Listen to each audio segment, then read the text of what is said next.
Hey y'all, welcome to the GymnastFix YouTube channel.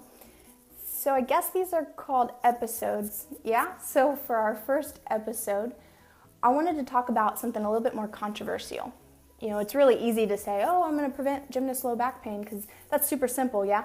So, but instead, we're gonna get to that another day. We're gonna start with the heavy hitters, like a topic that I get asked about all the time, and I feel like I have to really kind of skate around stuff and dodge a couple things and put my opinion out there with a little bit of hesitancy. Not hesitancy like I'm reserved in the way that I think or feel, but I'm hesitant to get a reaction out of somebody else.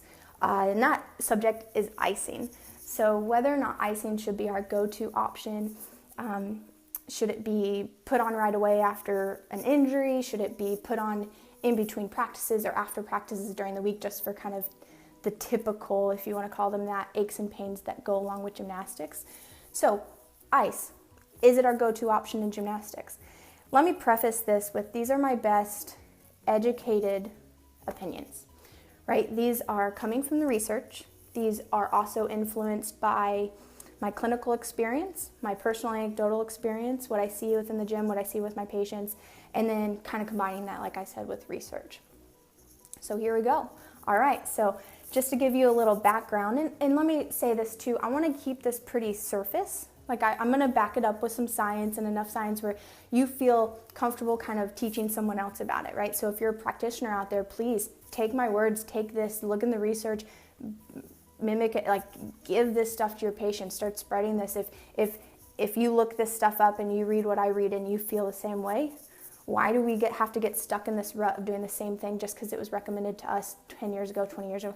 Now we're getting into 40 years. ICE has been a practiced treatment for over 40 years. Just because something's been around for 40 years doesn't mean that we can't break that, right? So, and then for you parents and coaches and athletes out there, please take this stuff and try it with you. Try it with your kid. Try it with your gymnast, right? Okay, so let's dive on in. So some history, back in the 70s, the OG of ice, if you will, Dr. Gabe Merkin, he coined the phrase R.I.C.E. And I'm positive that everyone listening to this has heard R.I.C.E. before. I'm not talking about the food, I'm talking about what's found in your XI books, your PT books, your chiro books, your blogs online, your everything, your pediatrician. R.I.C.E. Rest, ice, compression, elevate. It's this protocol. You have an injury, R.I.C.E. You go to the doctor, R.I.C.E. Go to the doctor, make sure you're resting it, make sure you're icing it. Did you add compression and did you elevate it? Like, I didn't go to school for 8+ years to tell you to R.I.C.E. it, right? I feel like I should be able to tell you a little bit more than what your Walgreens employee will tell you to do with an ankle sprain. So sorry, there's my little rant, and you'll catch me like super ADD all over the place today. So anyways, back to the science of ice and Dr. Gabe Merkin. So he coined R.I.C.E. All right, so you rest it. We'll get into that in a second. Then you ice it. What does ice really do? Ice supposedly decreases inflammation, right? It said to decrease inflammation, definitely analgesic. It feels good. It decreases pain, decreases blood flow. So let's use an example of an ankle sprain. Everyone's been there, done that. You know what it feels like. You know it. You've seen it before. All right, so a gymnast, level 5, sprains their ankle. What do you do with it? You put ice on it. But why are we why are we trying to inhibit inflammation? Think about it. Our body does that on purpose. It inflames something. It's like saying I shouldn't salivate. You know why my body salivates? It's because it needs to break down carbohydrates, right? It needs to moisten the membranes in my mouth, right? So why shouldn't I inflame something when it's injured? What inflammation does is it brings in these little guys, these little cells called macrophages. And in my mind, in my world, I think of macrophages kind of like garbage men. So garbage men are coming in the ankle, driving on in with the blood flow, with the inflammation. They get out, they help debris the ankle. So say we have a slight tear in our ATF. So we've got damaged ligament. Garbage men come in, the macrophages, and they kind of pick away the damaged tissue. They put it in their trucks, and then because of muscular pumps via movement, we can help flush those garbage men out, right? So macrophages clean the tissue, but they also do something really cool, and they release a hormone called insulin growth factor 1. So insulin growth factor helps rebuild and reconstruct tissue. Oh, hold on one second. Pause, I'm filming this. All right, we're back. Okay, so insulin growth factor helps rebuild that ligament. So the macrophages have come in, they've kind of cleaned it up, they've released that hormone, they've left. That hormone helps kind of rebuild the tissue. Sounds like a really cool process, right? But wait, we've put ice on it. We've delayed that from happening.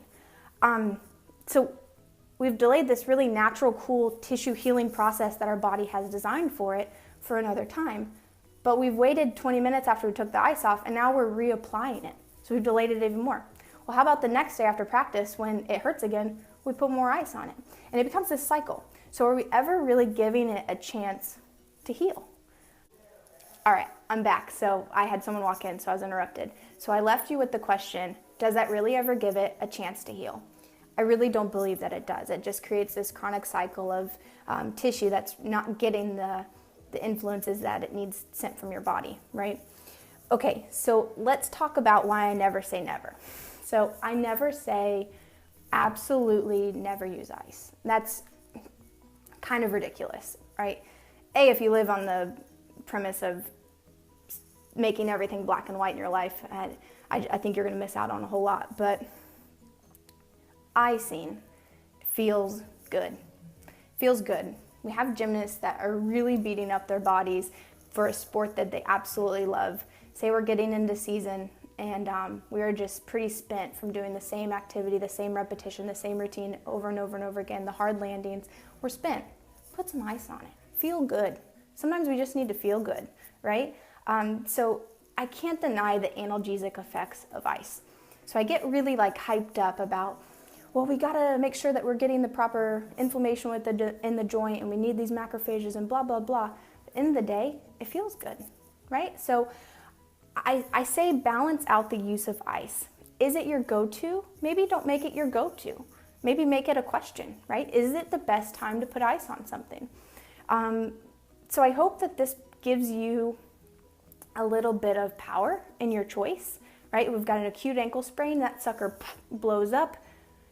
The gymnast is in a lot of pain, put some ice on it. Get them out of pain, and then we can talk about weaning them off of that ice right away. So the other reason that I say continue using ice is if we have a gymnast that is kind of so married to this idea of needing to ice something, then ice it.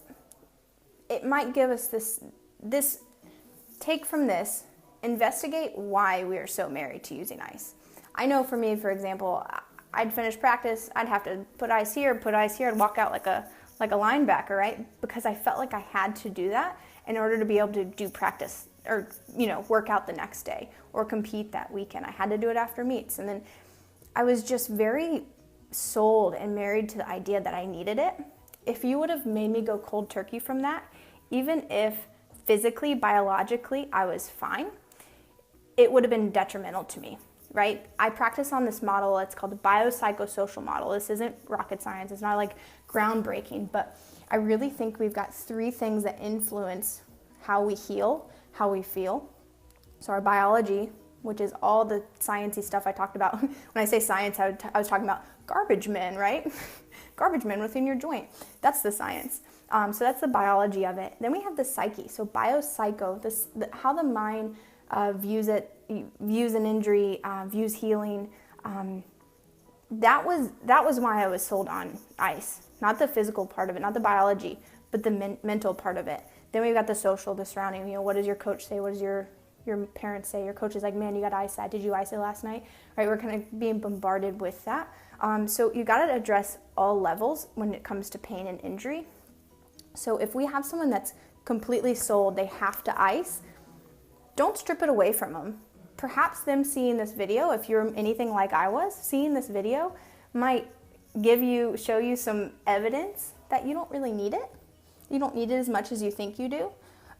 Maybe start weaning yourself off. Think of it kind of like a prescription drug. You wouldn't just go cold turkey on that stuff, right? Don't go cold turkey on ice. Let's wean yourself off of it, okay? The last time I would use ice is to aid in mechanical movement. So I talked earlier about, Dr. Gabe Merkin, which we're gonna come full circle here in a second.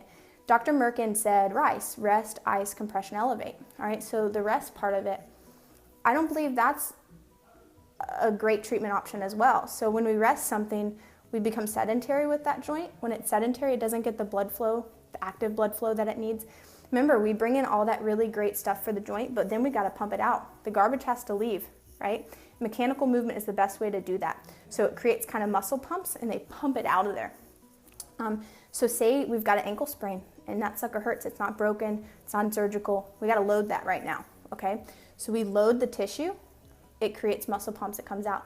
But we have ankle sprain, and that girl is hurting. If she's like me, I'm like, I don't want to walk on it. That sucker hurts, right? Ice it. Numb it. Use the analgesic effects and the numbing effects of ice to numb it, so then you can load it. This is really cool. All right, so even to our DNA level, I credit Dr. Andrew Espino with this, and I credit him with teaching me this.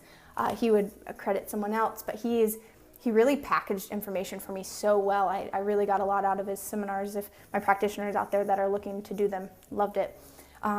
Even down to our DNA within our cell.